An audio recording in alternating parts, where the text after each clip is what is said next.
Liam Carter wiped the sweat from his forehead as he looked at the rusted-out '68 Mustang sitting in his small garage in Georgia. Just another job, he thought, having no idea that this particular car belonged to Evelyn Moore, a woman worth billions who had hidden not only her wealth but much more. His weathered hands traced the faded red paint, eventually discovering a small compartment beneath the driver's seat. Inside were worn photographs with frayed edges and a leather notebook. These items would not only reveal her secrets but would also begin to mend something broken inside Liam since the death of his wife, Julia. This restoration project was about to change everything. Every subscriber means the world to me, and your support helps create these incredible stories. If you enjoy touching tales and unexpected twists, hit that subscribe button and give this video a like. Liam's life was about to change forever. Morning had just broken when Liam flipped the sign on his garage door from closed to open. The small building on the outskirts of town had been his refuge for over 30 years, a place where engines spoke to him in a language more familiar than his own heartbeat. He was wiping his hands when Eddie, the tow truck driver, pulled through the early fog. "I've got something special for you, Liam," Eddie shouted, lowering the car from his truck, and Liam's heart sank. What stood on the platform was indeed a '68 Mustang. Once red, it was now mostly rust, with a cracked windshield and a body scarred by decades of neglect. Who in their right mind would want to fix this? Liam asked, circling the car with professional skepticism. His weathered face creased with doubt. Eddie only shrugged and handed him a sealed envelope. "Didn't catch the name. Just got a call and an address. They said to deliver it." After Eddie left, Liam opened the envelope and found a handwritten note along with a check that made his eyebrows shoot up. "Make her run again. We'll pay double." The signature was illegible, but the amount was enough to make Liam think twice. The garage had been struggling ever since Julia's death. 10 long years without his wife had taught him many hard lessons. Between medical bills and college expenses for his son, Ethan, Liam's bank account was nearly empty. He ran his hand across the Mustang's fender. Most people would see junk, but Liam saw a solid frame beneath the rust, the bones of something once beautiful. Someone had loved this car once, only to abandon it to time and the elements. By noon, he had cleared space in the garage for the project. He documented every dent and crack. The engine was seized. The interior smelled of mildew. But beneath all that, there was potential, and Liam's hands itched to bring it back to life. While removing the driver's seat, he found a worn photo wedged between the cushion and the frame. It showed a young woman standing beside the very same Mustang, though in the picture it gleamed candy red under the sun. She clutched a bouquet of wildflowers, and her radiant smile pulled Liam back to his own racing dreams. Dreams he had set aside when Julia became pregnant with Ethan. He slipped the photo into his pocket and worked late into the evening, tearing down the engine piece by piece. His thoughts kept drifting to the mysterious owner and her connection to this car. The next morning, Liam slept better than he had in months. He dreamed of engines instead of unpaid bills. Already working on the carburetor, he was startled when a shadow fell across his workbench. "Good morning." A woman's voice, confident yet cautious. Liam looked up to see a woman in her 40s, dark hair streaked with gray, her sharp eyes assessing the car carefully. With an unusual intensity, she extended her calloused hand. "I'm Evelyn," she said simply. Liam noticed how her gaze never once left the Mustang. Her fingers twitched slightly, as if they were reaching into memories.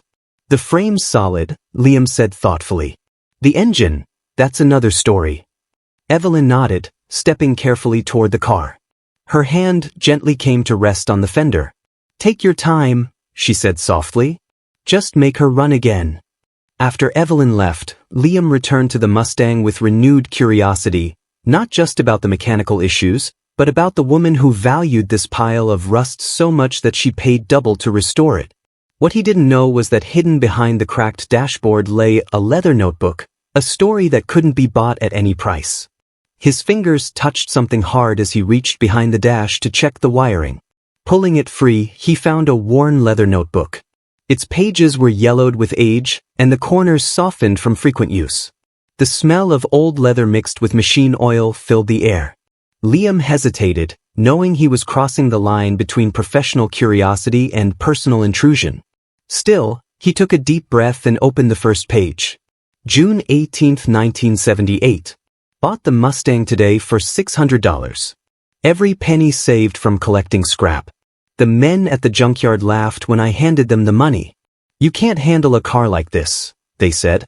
Maybe they were right. But this car is my ticket to something better. Tomorrow I start driving. The entries continued for years. Liam was fascinated by the determination that flowed through every word. The writer described her journey from scavenging scrap to building something meaningful. Her handwriting evolved from shaky scrawls to confident lettering. Between the lines, Liam read tales of cold nights, skeptical customers, and relentless perseverance. December 3, 1980. Added a second truck today. The bank manager called me young lady and asked to meet my husband next time. Told him I didn't have one and didn't need one. The look on his face when I showed him my books? Priceless. Loan approved. When Evelyn returned the next morning, Liam was elbow deep in the engine bay. She sat silently on a metal stool, a quiet guardian of the restoration. Day after day, she appeared. Sometimes she brought coffee. Occasionally, she asked technical questions. But mostly, she just observed with those sharp eyes that caught every movement of Liam's hands. Found anything interesting? She asked on the fourth day, as Liam wiped oil from his fingers. The notebook behind the dashboard, he replied carefully. Liam watched as Evelyn's composure faltered for the first time. Her confidence gave way to vulnerability. It's personal, she said softly. I can tell whoever wrote it was building something incredible from nothing but determination and rust, Liam said gently. Evelyn's eyes filled with both pride and pain. She tried, Evelyn admitted. That girl had more dreams than common sense. Was that you? Liam asked, his voice quiet, respectful. Silence settled between them, broken only by the ticking of cooling metal. I grew up in a trailer outside Savannah, Evelyn finally said, her fingers tracing the edge of the Mustang. My family thought I was crazy for spending money on this car instead of rent.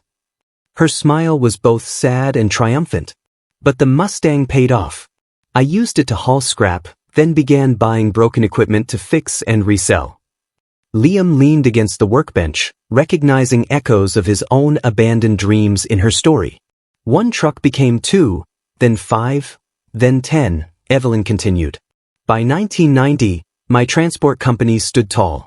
And this Mustang stayed in my first warehouse as a reminder of where I started. Their conversations shifted from cautious to natural. Evelyn began sharing more fragments of her journey, the prejudices she faced as a female entrepreneur, the decisions that turned her local business into a national force. Liam listened, deeply moved. With her words carrying a strange intensity, Evelyn observed as Liam adjusted the timing belt. Why did you give up? She asked quietly, catching him off guard. The question hit a tender spot. Some dreams don't pay the bills, Liam answered sharply. Evelyn nodded slowly. Dreams and practicality don't always walk the same path, do they? When the time came to test the engine, both stood silently. Evelyn's eyes filled with unshed tears as she placed her hand gently on the vibrating hood. Some things, she whispered, just need someone who believes they're worth fixing. Her words hung heavily between them, carrying a truth neither had fully admitted until that moment. The bond growing between Liam and Evelyn deepened day by day as they worked together on the Mustang. But neither realized how quickly trust can crack and crumble. That evening, they drove the restored Mustang down a winding country road. The rebuilt engine purred beneath them. Evelyn's laughter poured out through the open windows, mixing with the warm Georgian breeze. The setting sun painted the sky in amber and gold, casting a magical glow across the countryside.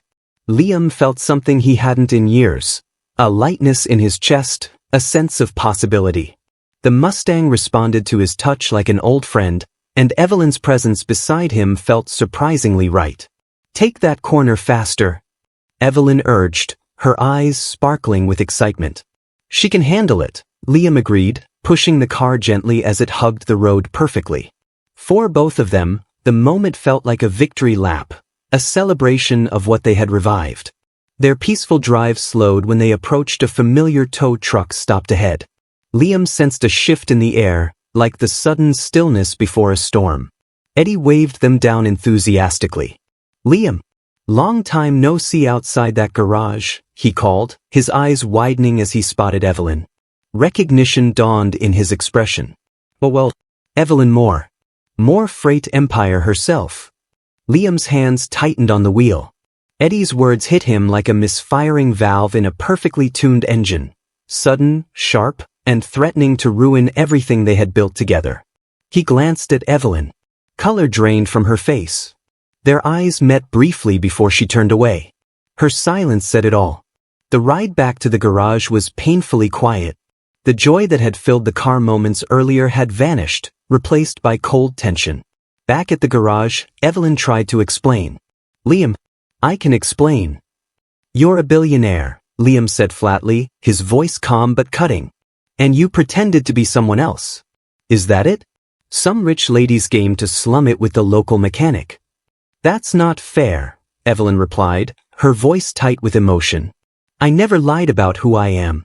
I just didn't tell you everything." "So I was just a charity case to you?"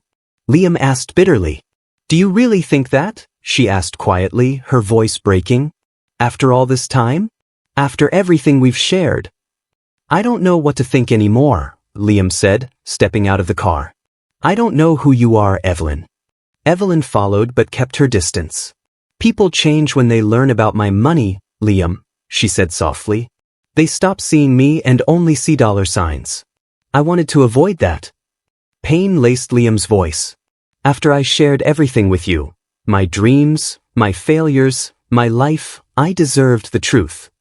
"I was going to tell you," Evelyn whispered.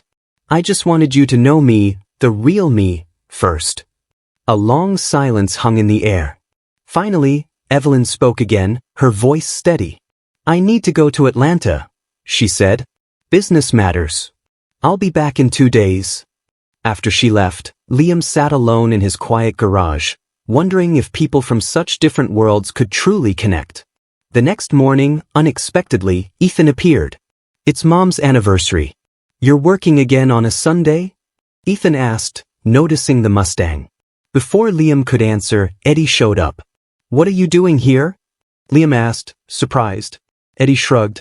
"You told me about your billionaire friend," he said. Liam sighed heavily. "She's not my friend," he muttered, but even he wasn't sure anymore. "She's a good person," Ethan said firmly. "But people like her live in a completely different reality. They can't understand what life is really like for the rest of us."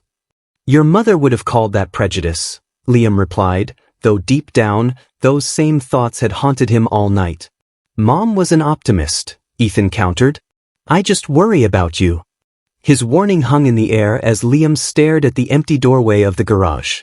The 2 days without Evelyn felt like an eternity. He spent them alternating between working on the Mustang and wrestling with doubts about their growing bond. When an elegant rental car finally pulled into the lot, Liam's heart skipped a beat. Despite his efforts to stay detached, he couldn't ignore the flutter in his chest. Evelyn stepped out, hesitation in her movements, holding a manila envelope. The morning sun danced in her hair as she approached, her expression a mix of determination and vulnerability. "I don't just want to apologize," she said before Liam could speak. "I want to prove something, to you, and maybe to myself too." With a nervous smile, she handed him the envelope. Inside were official entry forms for the Vintage Car Rally in Savannah, one of the most prestigious events in the Southeast. Liam's eyes widened as he read the details. 3 weeks. That's all they had. He glanced at the Mustang. "Evelyn, we're going to need a miracle." "I've seen you work," she said with quiet confidence. "And I made some changes while I was gone." She leaned against the workbench, suddenly looking more relaxed than Liam had ever seen her. "I sold most of my shares in the company," she revealed softly. "Kept enough to be comfortable, but I stepped away from the corporate battles." Liam stared at her, speechless. "Why would you do that?" he asked. Because I was suffocating in that life, Evelyn interrupted. Coming here, working on this car with you, it reminded me who I really am. Not a business mogul from a magazine, but a girl who loved the feeling of a wrench in her hand. Liam was stunned. Evelyn had voluntarily walked away from her immense wealth, choosing instead the simple joys of small-town life and honest labor. For the next 21 days, they worked tirelessly. The garage became their sanctuary. Ethan often visited. Though he kept his distance at first, watching Evelyn's dedication slowly softened him. She's not at all what I expected, Ethan admitted to Liam one evening. The way she talks about this car, it's like she's fixing a part of herself too. On the night before the rally, the Mustang gleamed under the garage lights. Liam found Evelyn sitting quietly on the hood. What if we fail tomorrow? He asked, voicing the fear gnawing at him. Evelyn looked up, moonlight reflecting in her eyes. Then we fail together, she said softly. And that's still better than succeeding alone. She hesitated, then added quietly, what scares me most isn't failure, it's never finding something real. Something that matters. Liam nodded slowly. After Julia died, I was terrified to care about anything, because everything can be taken away. Even this garage just became a place to hide. Their conversation stretched deep into the night. At dawn, they headed to Savannah, exhausted yet hopeful. At the rally, competitors in pristine, professionally restored cars scoffed at their modest Mustang. But suddenly, during the race, a harsh metallic screech shattered the air. The rear axle gave out. We're done, Liam muttered grimly. No, Evelyn said, her jaw tight with determination. We finish what we started. They watched car after car pass them, yet somehow, they managed to limp the Mustang across the finish line. Faces around them showed polite pity, but Evelyn burst into laughter. What's so funny? Liam asked, confused. We just proved something far more valuable than winning, Evelyn said, her eyes shining. This car kept going because we believed in it. That's what matters. In that moment, the broken axle didn't seem like failure at all. Instead, it was proof that their bond could survive even the hardest hits life had to offer. Beneath the canopy of stars, Liam finally understood. What they had built went far beyond mechanics. When Evelyn turned to him, words no longer seemed necessary. Their first kiss, right there beside the Mustang that had brought them together, felt like crossing yet another finish line. A year after the rally, the shining red Mustang stood proudly under the warm Georgia sun, casting a fiery reflection. Next to it, a sign read, Sullivan Anderson Vintage Automotive. Fully restored, not just as a trophy or showpiece, but as the beating heart of something much more meaningful. What Liam and Evelyn had created was bigger than either of them imagined. The idea first sparked during their long drive home from Savannah. Evelyn, glowing with passion for what they had accomplished, proposed it casually, her eyes full of that familiar fire. What if we teach others what we know, she suggested. There are so many young people with mechanical talent who have no way to develop it. Liam gripped the steering wheel tightly, torn by conflicting emotions. Evelyn later presented a full vision, complete with financial plans and property options. Liam resisted immediately. I've been doing this on my own for years, he said, his voice rough with pride.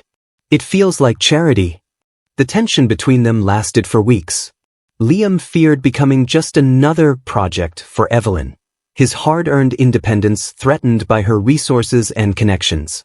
It was Ethan who finally bridged the gap during a break from college. Watching the standoff unfold, he spoke one evening on the porch. Dad, he said gently, this isn't about you. This is about them.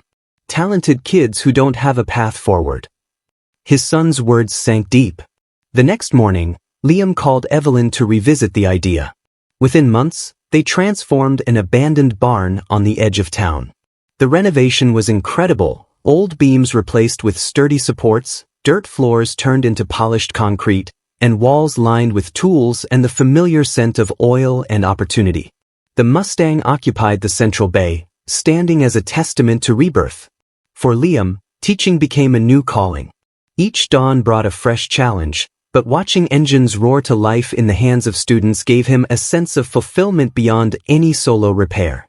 Their first class had 8 students, 5 young men and 3 women, aged 16 to 20. Most came from the same humble roots Liam once knew. Quiet Darius reminded Liam of himself, unsure with words, but gifted with engines.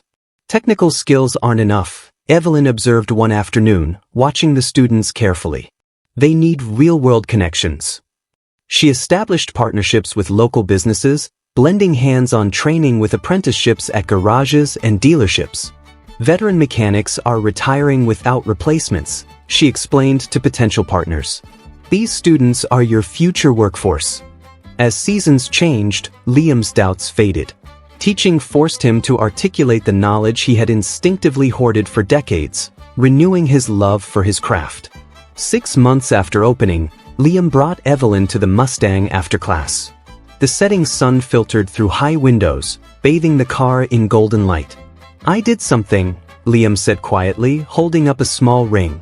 It was crafted from polished metal, set with a tiny diamond from his mother's ring. Evelyn's eyes widened. "It's part of what brought us together," Liam said softly. "It feels right to make it part of what keeps us together." Her answer came in the form of an embrace, witnessed only by the Mustang that had started it all. As twilight fell over Georgia, Liam and Evelyn drove down quiet, sturdy roads in their gleaming Mustang. The journey mirrored their transformation. The vocational school they built offered young people the second chance both Liam and Evelyn deeply understood. "Every day is a second chance," Evelyn often told her students, words that now hung above the school's entrance, where they had once revived the old Mustang together. Their students weren't just restoring engines. They were restoring their own stories. The Anderson Sullivan School stood as a testament to renewal, the Mustang, once forgotten, now a symbol of possibility.